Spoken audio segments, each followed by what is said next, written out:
प्राणनाथं विभुं विश्वनाथं जगन्नाथनाथं सदानन्दभाजम् కొమురవెల్లి అనే దేవాలయం మీ అందరికీ తెలిసే ఉంటుంది. విశ్వనాథం జగన్నాథనాథం సదానందభాజం. మీకు ఏ గుడి దగ్గర కనిపించనిది ఇక్కడ కనిపించేది ఏది అని అంటే శంకరం శంభుమీశానమీడే.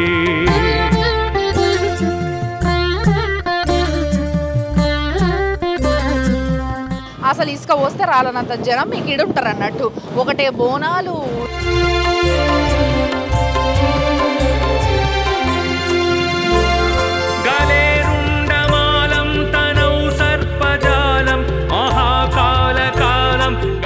ఆ కుమారస్వామి ఈడ కూసోని తపస్సు చేయడం వల్ల వెలిసిన దేవుడు కాబట్టి ఇక్కడికి వచ్చి ఈ ప్రాంతానికి మొత్తం కూడా కొమురవెల్లి అంటే ఈ క్షేత్రానికి కొమురవెల్లి అనే పేరు వచ్చింది అన్నట్టు.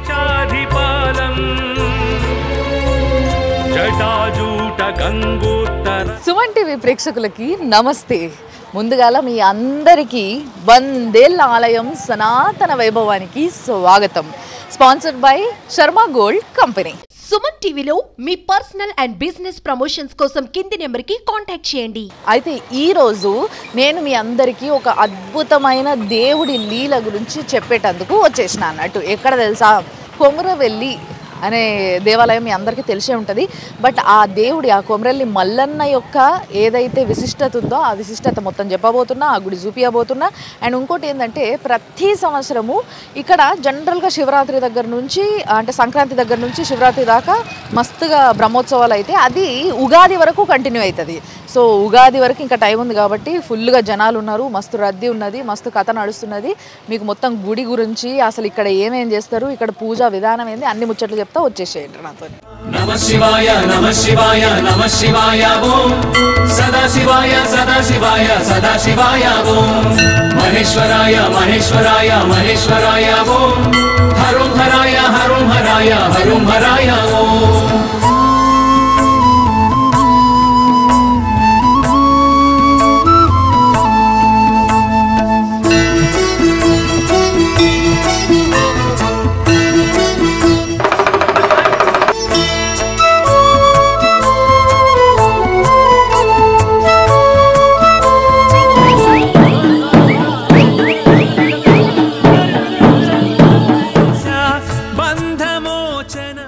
అస్సలు ఈడికెళ్ళి చూస్తే ఫుల్ షాపింగే తెలుసా, మస్తు కలర్ఫుల్గా ఉంది. అంటే చిన్న ఉన్నప్పుడు జాతరలకు పోతుంటుంది కదా, అట్లా జాతరలకు పోయినప్పుడు ఎట్లయితే విజువల్ ఉంటుండేనో అట్లుందనమాట. నాకు చిన్నతనం జాతర పోయిన యాదికలన్నీ వస్తున్నాయి. అయితే మామూలుగా ఈ దేవుడికి అంటే ఈ కొమురవెల్లి మల్లన్న స్వామికి బుధవారం రోజు ఆదివారం రోజు ఫుల్గా బోనాలు ఎక్కుతాయి అన్నట్టు. ఇక బోనాలు ఒకవేళ మనం సంక్రాంతి నుంచి శివరాత్రి మధ్యలో వచ్చినట్టయితే విపరీతం బోనాలు, జనాలు, అసలు హంగామా ఉంటుంది. అసలు ఇట్లా నడిచేటందుకు జాగ ఉండదు, ఇసుక వస్తే రాలే అంత జాగ కూడా దొరకదు. అండ్ ఇక్కడ చుట్టుపక్కల మంచిగా అన్ని కుల సంఘాల వాళ్ళు మంచిగా ఇట్లా ఏమంటారు రూమ్స్ అవి వేయించుకున్నారు అనమాట. సో ఆ రూమ్స్ అవన్నీ వేయించుకున్న దగ్గర మంచిగా రూమ్లు తీసుకొని ఉంటారు, బోనాలు చేసుకుంటారు. రెగ్యులర్గా ఇడికి వచ్చేటోళ్ళు ఆటోమేటిక్గా ఒక టైం రాగానే అంటే ఇట్లా సంక్రాంతి టైంలో ఎప్పుడైతే బ్రహ్మోత్సవాలు అయితే ఆ టైం రాగానే ఇడికి వచ్చేస్తూ ఉంటారు అనమాట. అంతేకాకుండా ఈ దేవుడి విశిష్టత గురించి ఎన్నో ముచ్చట్లు చెప్పాలి. ముఖ్యంగా చూసేటందుకే చాలా గంభీరంగా కనిపిస్తాడు ఆ కొమురవెల్లి మల్లన్న స్వామి. అసలు ఆయన దయ అలాంటిది ఇలాంటిది కాదు. వచ్చి కోరుకున్న ప్రతి ఒక్కరికి పిల్లలంటే పిల్లలు, ఇల్లంటే ఇల్లు, ఏది కావాలంటే అది ప్రసాదించి వరాల మూటనే ఆయన అని చెప్పచ్చు.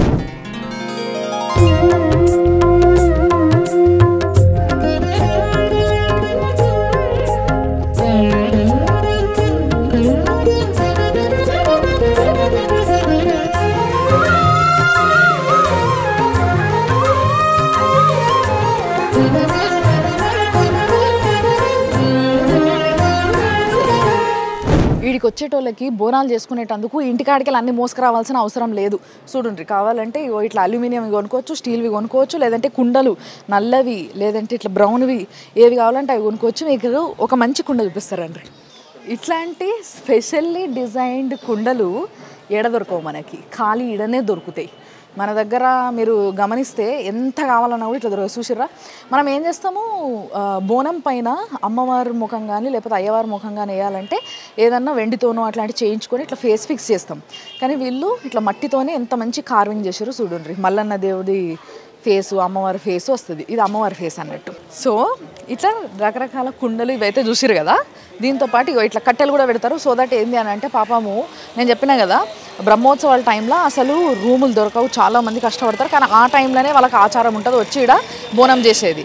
అలాంటి వాళ్ళు ఏం చేస్తారంటే ఇట్లా కట్టెలు తీసుకొని పాపము ఒక మంచి జాగ ఒక కొనాకి గుడి చుట్టూలో చూసుకొని ఆడ వంట వేసుకొని దేవుడికి అది బోనంలో మొత్తం ఎక్కించుకొని బోనం ఎత్తుకొని పోతారు అన్నట్టు. ఇగో ఈ గొంగళ్ళు మీకు ఏ గుడి దగ్గర కనిపించనిది ఇక్కడ కనిపించేది ఏది అని అంటే this is the special item, గొంగడి.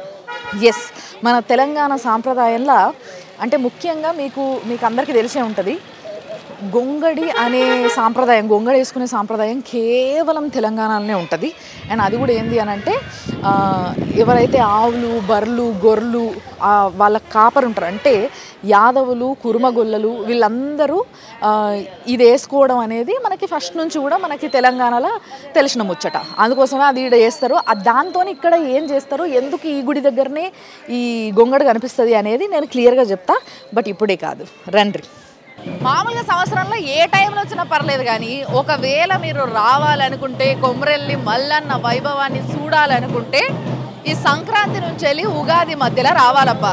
ఇక జాతరనే జాతర, కథనే వేరుంటుంది. అసలు చూసేటందుకు 2 కళ్ళు సరిపోవు. సాయంత్రానికల్లా అసలు ఇసుక పోస్తే రాలనంత జనం మీకు ఇడుంటారు అన్నట్టు.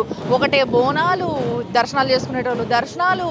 కానీ మీకు చాలా ఇంపార్టెంట్ పాయింట్ ఒకటి చెప్పాలి, ఏంటిది తెలుసా, మీరు తెలంగాణ కల్చర్ అని మనం ఏదైతే అంటామో ఆ ప్రతిదీ ఇక్కడ కనబడుతుంది అన్నట్టు. దేవుడికి పట్నాలు వేసే పద్ధతి ఏ గుడిలో ఉండదు. అంటే ఆ శివుడికి పట్నాలు వేసే పద్ధతి కేవలం ఈ కొమరవెల్లి మల్లన్న స్వామి దగ్గరనే ఉంటుంది. అంతేకాకుండా తెలంగాణ అనగానే గోసి గొంగడి అంటారు కదా, ఆ గోసి గొంగడి వేసుకునేటోళ్ళు అంతా ఈయనే కనబడతారు. అంతేకాకుండా పట్నాలు వేసేటోళ్ళు, చిగాలు ఊగేటోళ్ళు వీళ్ళంతా కూడా ఇక్కడ ఈ గొంగడి వేసుకొని కనిపిస్తూ ఉంటారు. అండ్ ఇంకొకటి ఏంది అని అంటే బోనాలతో పాటు మీరు చూస్తే బాజా చూసారు కదా, ఒగ్గోళ్ళకి పని కల్పించేది ఇక్కడనే ఎక్కువ అన్నట్టు. సో ఆ ఒగ్గ బాజా అనేది ఏదైతుందో అది కూడా కేవలం తెలంగాణలోనే ఉంటుంది, వేరే ఎక్కడ మీరు వినరు. చాలా అందమైన వాయిద్యం, అది చాలా డిఫరెంట్గా ఉంటుంది, చాలా లోకలైజ్డ్ సౌండ్, అది చాలా మంచిగా అనిపిస్తుంది సుమూన్గా. సో ఆ ఒగ్గ బాజా అనేది ఏదైతుందో అది కూడా కేవలం ఈ కొమరవెల్లి మల్లన్న స్వామి దగ్గరనే కనిపిస్తుంది.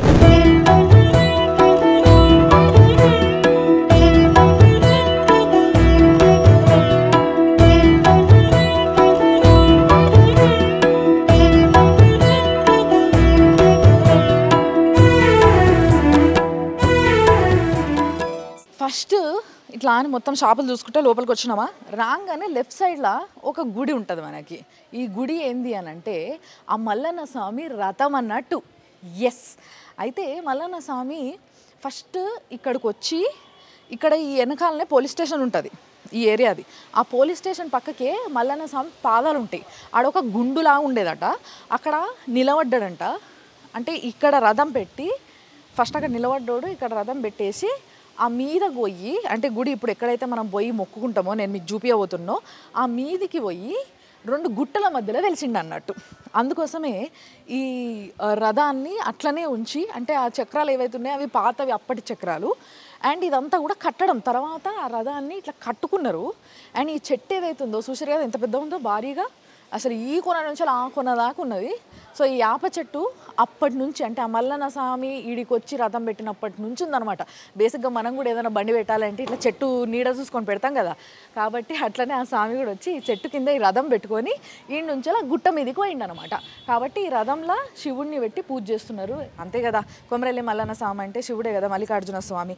సో ఇది మొత్తం కూడా రాతి రథం అన్నట్టు, మీకు అర్థమైంది కదా. అంటే మనుషులు చెక్కని కూడా కనుక్కోకముందు, అంటే చెట్లను కొట్టి చెక్క అనే ఒక పదార్థం వస్తుంది, దాంతో బండ్లు తయారు చేసుకోవచ్చు అన్న విషయం కనుక్కోకముందు ఇట్లా రాయితోని తయారు చేసుకుని, రాయి అందరికీ తెలుసు కదా ఫస్ట్ నుంచి ఎర్లీ మైన్ స్టేజ్ నుంచి ఉన్నది. సో అట్లా రాయితోని ఒక రథాన్ని తయారు చేసుకునే కాలంలో ఆయన ఈ రథం ఎక్కి ఇక్కడికి ఆజానుభావులు కదా వాళ్ళు, ఎంతెంత ఉంటారు అంతంత పొడుగుగా పెద్దగా.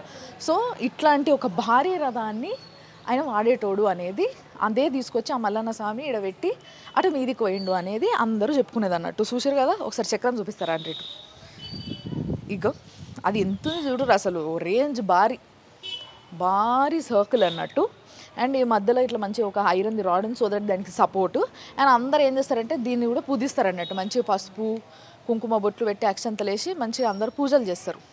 చెట్టు చూసిర్రా, నేను చెప్పినా కదా ఆ మల్లన్న స్వామి వచ్చి చెట్టు కింద ఈ రథం పెట్టుకున్నాడు అంటే ఈ చెట్టు అప్పటిది, ఆ కాలం నాటిది అని చెప్పడానికి ఈ చెట్టు సైజు, ఆ చెట్టు మొద్దు సైజు ఎంత ఉందో చూస్తే మీకు ఈజీగా అర్థమైపోతుంది ఏ కాలం నాటి చెట్టు అనేది అది. ఇవి ఆ మల్లన్న స్వామి పాదుకలు అన్నట్టు.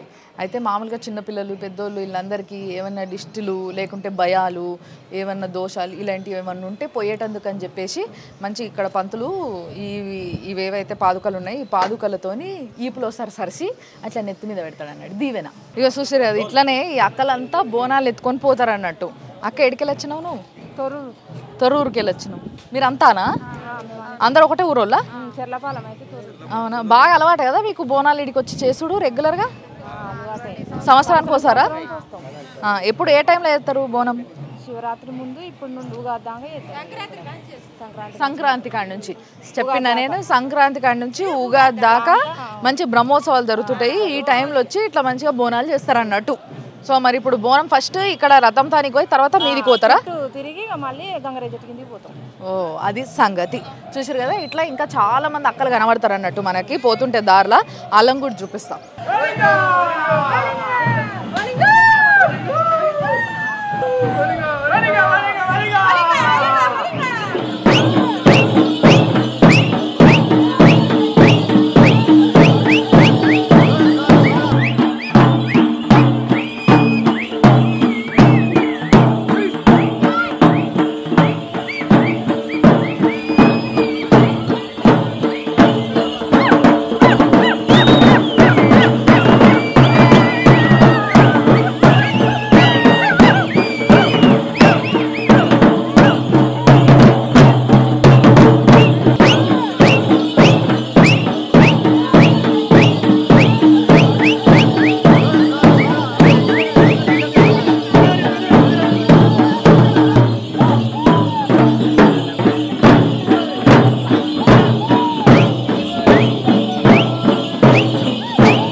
There is life in Telangana culture అంటే ఇదే. చూసారు కదా అసలు ఎంత లైఫ్ కనబడుతుంది నా వెనకాల. మీరు ఇందాక వచ్చేటప్పుడు చూస్తే పట్నాలు వేస్తున్నారు, చిగాలు ఊగుతున్నారు, మొత్తం తల మీద నుంచి అట్లా అని స్నానం చేసుకొని పచ్చి మడి బట్టలతో వస్తారు కదా, అట్లా వచ్చి మొక్కున్న వాళ్ళు మొక్కుంటున్నారు. ఇగో ఇప్పుడు ఈడ చూడండి. సో ఇక్కడ కూడా ఇది ఒక సింబల్ ఆఫ్ గాడ్ అన్నట్టు. నిజంగా చెప్పాలంటే చాలామంది ఇట్లా చాలాసేపు ఆ దేవుడు కోసం ఎదురు చూస్తారు. కొంతసేపటి తర్వాత వాళ్ళిద్దరిలో ఎవరికో ఒకరికి ఆ దేవుడు పూంతాడు అన్నట్టు, రైట్? అప్పుడు ఎట్లా తెలుస్తుందమ్మా మీకు? అది చెప్పు నాకు. ఇట్లా ఇట్లా తిరిగి ఇట్లా చేతులకు వస్తుంది. ఏంది కొబ్బరికాయ? అదే తిరుగుతుందా? అదే చేతులు తిరిగి చేతులకు కొబ్బరికాయ వస్తుంది. మన పిల్లలు తొందరగా అయ్యేటట్టుంటే తొందరగా వస్తుంది, అయ్యేటట్టుంటే లేట్గా వస్తుంది. మళ్ళీ సేపు మాకు వస్తలేదు, ఆయనకు తొందరగా వచ్చింది. అవునా? Okay okay okay. చూసారు కదా, నేను ఇప్పుడే తెలుసుకున్నా ఏంది అని అంటే, ఇప్పుడు ఆ మధ్యలో ఒక చిన్న రాయి లాంటిది ఉంది కదా, దానిపైన అంతా పసుపు పోసి ఉంటుంది. వాళ్ళిద్దరు భార్యాభర్తలు కూర్చొని ఉన్నారు. సో వాళ్ళ పిల్లల కోసం కూర్చున్నారంట, పిల్లలు కావాలని చెప్పేసి. ఆ మధ్యలో కొబ్బరికాయ పెట్టిరు కదా, సో ఆటోమేటిక్గా చేతులు మూవ్ అయ్యి ఆ కొబ్బరికాయ చేతులకు వస్తుంది అన్నట్టు. అట్లా వచ్చింది అని అంటే వాళ్ళ కోరిక నెరవేరుతుంది అని నమ్ముతారు. సో అందులో భార్యాభర్తలల్లో ఆయన వాళ్ళ భర్తకు వచ్చింది, భార్య కోసమని వాళ్ళు ఇంకా వెయిట్ చేస్తున్నది. చాలా చాలా చాలాసేపటి నుంచి అట్లా కూర్చొని వెయిట్ చేస్తుంటారు చాలామంది. సో ఈ ప్రాసెస్ కూడా చాలా బాగుంటుంది చూసేటందుకు.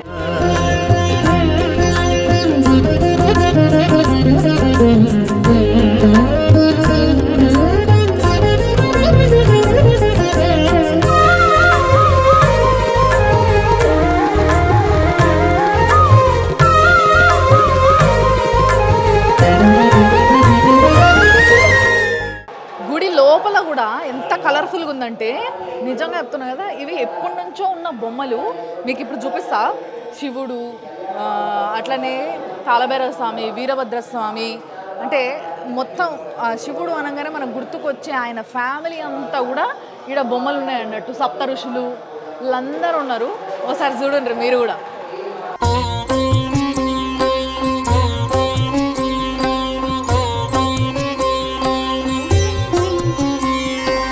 भूमिर्न चापो न वह्निर्न वायुः न चाकाशमास्तेन तन्द्रा न निद्रा न चोष्णं न शीतं न देशो न वेशो न यस्यास्ति मूर्तिस्त्रिमूर्तिं तमीडे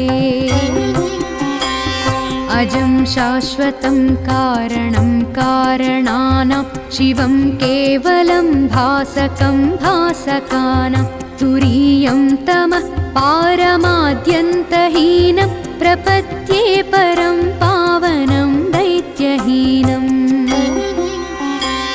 नमस्ते नमस्ते विभो विश्वमूर्ते नमस्ते नमस्ते चिदानन्दमूर्ते नमस्ते नमस्ते तपोयोगगम्य नमस्ते नमस्ते श्रुतिज्ञानगम्य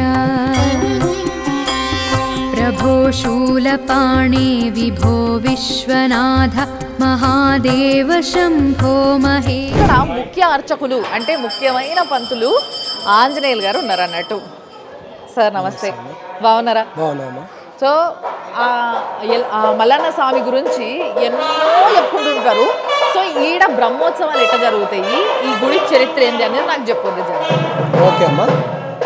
ఓం హరి విరించి సురేంద్ర సమర్చితం హరి సహస్ర సమాన గణప్రభం సురవరం కరుణావరుణాలయం కొమరవల్లి పురేశమహం భజే. శ్రీ మల్లికార్జున స్వామియే నమః. శ్రీ కొమరవెల్లి మల్లికార్జున స్వామి ఇక్కడ తెలంగాణ రాష్ట్రంలోనే ప్రఖ్యాతిగాంచినటువంటి శైవ క్షేత్రము. ఈ మల్లికార్జున స్వామి క్షేత్రంలో వీరశైవ ఆగమ ప్రకారంగా నిత్య అభిషేకాలు, కళ్యాణాలు జరుగుతుంటాయి. ఈ స్వామివారు స్వయంభూ లింగంగా వెలిసినట్టు మనకు పూర్వీకులు చెప్పినారు. ఎలాంటి శిలాశాసనాలు లేవు. మనకు పూర్వీకులు చెప్పిన దాన్ని బట్టి మనం కూడా వేరే భక్తులకు చెప్తూ వస్తున్నాము. స్వామివారికి కోరుకున్న కోరికలు తీర్చేటువంటి కోరమీసాల కొమరల్లి మల్లన్నగా పిలువబడుతుంది.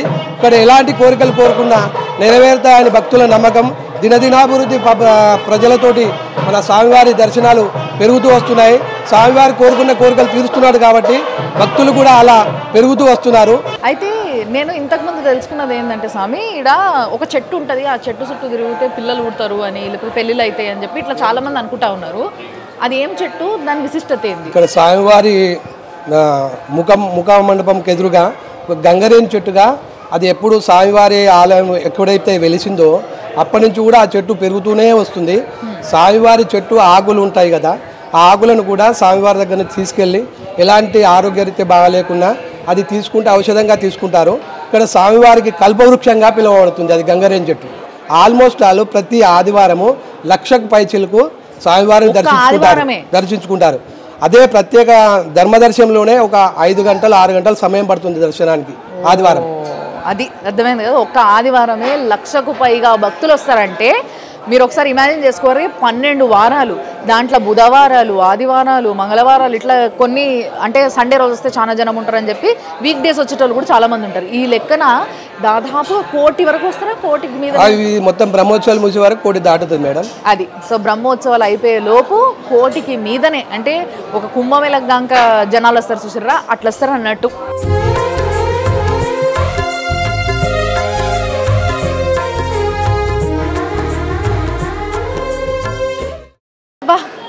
దర్శనం అయ్యి బయటికి వచ్చిన మనశ్శాంతిగా చాలా సంతోషంగా ఉంది నాకు. సో ఇందాక పంతులు చెప్పిండు కదా, అదే ఈ రేవుపల్ల చెట్టు అన్నట్టు ఇది. సో ఈ చెట్టే గుడి లోపల ఆ స్వామి వారు ఇక్కడ వెలవడానికన్నా ముందు నుంచి ఉన్న చెట్టు అనమాట. ఆయన వచ్చి కూర్చుంటుండే అంటే ఇక్కడ. సో అలాంటి చెట్టు ఇది, అంత చరిత్ర ఉన్న చెట్టు అన్నట్టు. అందుకోసమే అందరూ దీనికి ఒకటే పూజలు, ముడుపులు, దండలు, ఇగో ఈడ కూడా పాదుకలు ఉన్నాయి, సెపరేట్గా పూజ చేస్తారు అన్నట్టు. అంతేకాకుండా రేగుపళ్ళ చెట్టుకి ఇక్కడ ఎదురుగా చూడండి పట్నాలు వేస్తున్నారు. ఇగో ఇట్లా చాలామంది కోరికలు కోరుకుంటారు. ఆ కోరికలు తీరితే ఇట్లా నీకు పట్నాలు వేపిస్తా స్వామి అని మొక్కుతారు అన్నట్టు. సో వాళ్ళు ఇట్లా పట్నాలు వేయించుకుంటారు. యాక్చువల్గా ఇట్లా సింగిల్గా ఇట్లా 3, ఒక్కొక్కసారి అయితే పెద్ద పెద్దగా ఇట్లా ముగ్గులు వేస్తారు. ఆ ముగ్గులు నిజంగా మనకి వేసుడు వసం కాదు తెలుసా, అంత బాగా వేస్తారు. సో అట్లా పట్నాలు వేసి స్వామికి పూజ చేస్తారు. అందులో స్వామిని నిలిపి ఆ మధ్యలో, అంటే మామూలుగా మనకు తెలుసు కదా దేవుడిని బందీ వేసి కూర్చోబెట్టి పూజ చేస్తారు అన్నట్టు. సో అది తర్వాత ఇక ఈడ కూడా పట్నాలు వేస్తారు. చాలా మందికి పట్నాలు వేసినప్పుడు ఇట్లా ఆ దేవుడు పూంతాడు అన్నట్టు.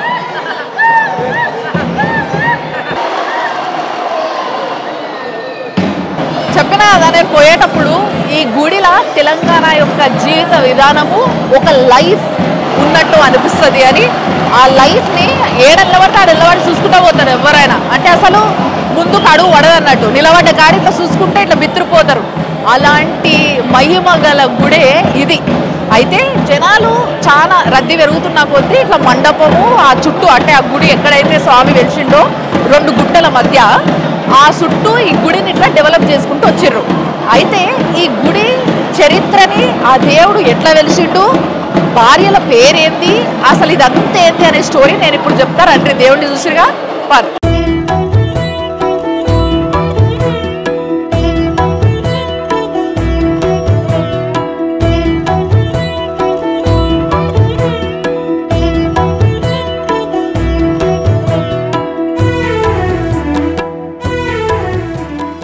అయితే మీ అందరికీ లోపల గుడి లోపలనే అసలు ఈ గుడి ఎట్లా వెలిసింది, ఆ దేవుడు ఎట్లా వెలిచిండు అన్న విషయం చెప్దామనుకున్నా. కానీ కుదరలేదు. ఎందుకంటే లోపలంతా కూడా బ్రహ్మోత్సవాలు, కళ్యాణము, డప్పులు, డమరుకాలు, ఈ సపుళ్లతోనే సరిపోయింది. అందుకోసమే బయటికి వచ్చి చెప్తున్నా ఇనేషియండ్రి. అయితే ఇక్కడ మనం కొమరవెల్లి మల్లన్న అంటున్నాం కదా. అంటే మల్లన్న అంటే మల్లికార్జున స్వామి మీ అందరికీ తెలుసు, మల్లికార్జున స్వామి అంటే శివుడు అని కూడా మీ అందరికీ తెలుసు. బట్ కొమరవెల్లి అనేది ఏదైతే ఉందో ఈ పేరు ఎందుకు వచ్చింది అని అంటే, ఇప్పుడు ఎక్కడైతే దేవుణ్ణి మనం చూసి వచ్చినామో ఒక గుహల, అంటే ఇట్లా ఒక 2 గుట్టల మధ్యలో దేవుణ్ణి చూసినాం కదా, ఆ 2 గుట్టల మధ్యలో కుమారస్వామి అప్పట్లో అనగనగనగనగా ఎన్నో సంవత్సరాల క్రితము ఆయన తపస్సు చేసిండంట శివుడు కోసం. అంతే కదా, వాళ్ళ తండ్రి కోసము ఆయన దూరం ఉన్నప్పుడు వాళ్ళ తండ్రి కోసము ఈడ తపస్సు చేసిండు. సో యాక్చువల్గా మన దగ్గర తెలంగాణలో మీకు తెలుసు, కుమారని పలకరాక ఊర్లలో చాలామంది కోమార అంటారు కదా. సో అట్లా అది కుమరవెల్లి కాస్త కొమరవెల్లి కిందికి మారింది అన్నట్టు. అట్లా ఆ కుమారస్వామి ఈడ కూర్చొని తపస్సు చేయడం వల్ల వెలిసిన దేవుడు కాబట్టి ఇక్కడికి వచ్చి ఈ ప్రాంతానికి మొత్తం కూడా కొమరవెల్లి, అంటే ఈ క్షేత్రానికి కొమరవెల్లి అనే పేరు వచ్చింది అన్నట్టు. అయితే యాక్చువల్గా ఈడికి రావడానికి ఆ దేవుడు ఇక్కడ వెలవడానికి రీజన్ ఉంటుంది ఒకటి. డెఫినెట్లీ దేవుడు అనేటోడు ఒక మనిషి అవతారం ఎత్తిండు. అంటే ముఖ్యంగా శివుడు మానవ అవతారం ఎత్తడము అనేది మనం చాలా తక్కువగా చూస్తూ ఉంటాం శివపురాణంలో కానీ ఎక్కడైనా కానీ. విష్ణుమూర్తియే చాలా రకరకాల అవతారాలు ఎత్తుతూ ఉంటాడు. ఈయన కేవలం స్వయంభూ భోలా శంకరుడు అన్న విషయం మన అందరికీ తెలుసు. అలాంటి శివుడు ఒక అవతారం ఎందుకు ఎత్తాల్సి వచ్చింది, ఎందుకు ఎత్తిండు, ఎట్లా ఎత్తిండు, ఇక్కడికి ఎందుకు వచ్చిండు, ఈ ముచ్చట కూడా తెలుసుకోవాలి కదా. సో ఈ ముచ్చటల భాగంగా మనకి ఇక్కడున్న చరిత్ర ప్రకారం ఒగ్గు కథ చెప్పేటోళ్ళంతా కూడా చెప్పే స్టోరీ ఏంది అని అంటే మన పూర్వీకుల దగ్గర నుంచి తరతరాలుగా వస్తున్న స్టోరీ ఏంది అని అంటే, యాక్చువల్గా మల్లన్న స్వామి ఫస్ట్ ఈ గుట్టలల్లో కుమారస్వామి తపస్సు చేసినప్పుడు లింగ రూపంలో వెలిసిండట. లింగ రూపంలో వెలిసిన ఆ దేవుడు తర్వాత ఇక్కడ ఈ ప్రాంతంలో ఒక ముగ్గురు రాక్షసులు విపరీతంగా జనాలను సతాయిస్తురట. సో ఆ సతాయిస్తున్న రాక్షసుల్ని సంహరించేటందుకు ఆ శివయ్యను వేడుకుంటే ఆయన ఆ లింగ రూపం పైన ఒక పుట్టలాగా ఇట్లా అని ఫామ్ అయింది. ఆటోమేటిక్గా మీకు అందరికీ తెలుసు కదా, అమ్మవారు ఎక్కడైతే ఉంటుందో అక్కడంతా కూడా ఇట్లా పుట్టలాగా ఫామ్ అవుతుంది. సో అట్లా పుట్టలాగా ఫామ్ అయింది. ఆ పుట్ట ఆకారము ఆ శివుడుగా అంటే ఒక మనిషిగా మారి ఆయన ఒక దంపతుల కడుపున పుట్టిరనమాట. వాళ్ళు మునూరు కాపు ఫ్యామిలీ, మీ అందరికీ తెలుసు కదా. ఇక్కడ ముఖ్యంగా ఆ కాంబినేషన్ని ఇక్కడనే చూస్తారనమాట. మునూరు కాపు ఫ్యామిలీలో ఆయన ఒక దంపతులకి కొడుకుగా పుడతాడన్నట్టు. పుట్టిన వ్యక్తి ఆయన కోసం ఆ పార్వతీదేవి గంగాదేవత ఇక్కడనే ఇంకొకరికి మానవ రూపంలో జన్మిస్తారు. ఎట్లా అనంటే ఒకలేమో గొల్ల ఫ్యామిలీలో అంటే యాదవ ఫ్యామిలీలో కేతమ్మ పుడుతుంది. ఆమె తర్వాత ఇంకొక ఆమె మన మేడలమ్మ అని పేరు చెప్తున్నారు కదా. సో లింగాయత్ల ఫ్యామిలీలో మేడలమ్మ పుడుతుంది. సో మునూరు కాపు అయిన ఇక్కడున్న ఆ దేవుడు మల్లన్న స్వామి ఎవరైతే ఉన్నారో ఆయన వీళ్ళిద్దరిని పెళ్లి చేసుకుంటాడు. ఇటు ఈ గొల్ల ఫ్యామిలీ కేతమ్మని, ఇటు లింగాయత్ల ఫ్యామిలీలు ఉన్న మేడలమ్మని. కాబట్టి ఈ మూడు కులాలోళ్ళు ముఖ్యంగా ఈడికి బాగా దర్శనానికి వస్తారు. ఈడ ఉత్సవాలు చేస్తారు. కింద పూజలన్నీ గొల్లోళ్ళు చేస్తారు, పైన పూజలన్నీ లింగాయత్లు చేస్తారు. అండ్ మునూరు కాపులు చాలామంది ఇక్కడికి వచ్చి దర్శనం చేసుకొని పోతూ ఉంటారు. సో అది ఇక్కడున్న హిస్టరీ అన్నట్టు. అయితే ఇక్కడ దేవుడికి ఏదైతే విగ్రహం మనం చూసి వచ్చినామో ఆ భారీ ఖాయం విగ్రహము, అయితే మామూలుగా మనం ఏ గుడికి పోయినా ఎక్కడ శివుడు స్వయంభూ వెలిసినా కూడా లింగ రూపంలోనే పూజలు చేస్తారు. కానీ ఇక్కడ విగ్రహ రూపంలో, అది కూడా అంత భారీ విగ్రహ రూపంలో ఎందుకు పూజ చేస్తున్నారు అని అంటే, మొదట లింగ రూపంలో కుమారస్వామి తపస్సుతోని వెలిసిన వ్యక్తి అంటే వెలిసిన ఆ దేవుడు మనిషి రూపం ఎత్తి ముగ్గురు రాక్షసులని సంహరించిండు. ఇక్కడ చాలామంది ఆ రాక్షసులను సంహరించమని కోరుతున్న ఆ సమయంలో అంటే ముగ్గురు రాక్షసులని సంహరించి ఆ ముగ్గురు రాక్షసుల బాడీలను కింద వేసుకొని వాటినే సింహాసనంగా ఆయన కూర్చున్నాడు అనమాట. అప్పుడు సంహరించిన తర్వాత అది ఏదైతే మనం చూసినామో అంటే ఇక్కడ జనాలు చూసినరో ఆ విధంగా ఆ పుట్టమన్నుతోని ఆయనని తయారు చేస్తే బాగుంటుందని చెప్పేసి ఆ మల్లన్నని చూసిన వాళ్ళు ఆ విధంగా తయారు చేశారు అన్నట్టు. సో ఆ కూర మీసాలు, ఆ భారీ బాడీ, అంత ఎత్తు మనిషిలాగా అట్లా శివుడే స్వయాన ఈడొచ్చి వెలిసిండు అని చెప్పడానికి ఇంత పెద్ద స్టోరీ ఉందన్నమాట. సో ఇదంతా కూడా మీ అందరికీ చెప్పాలన్న ఒక ఉద్దేశంతో నేను లోపల వినిపించదని బయటకు వచ్చి చెప్తున్నా.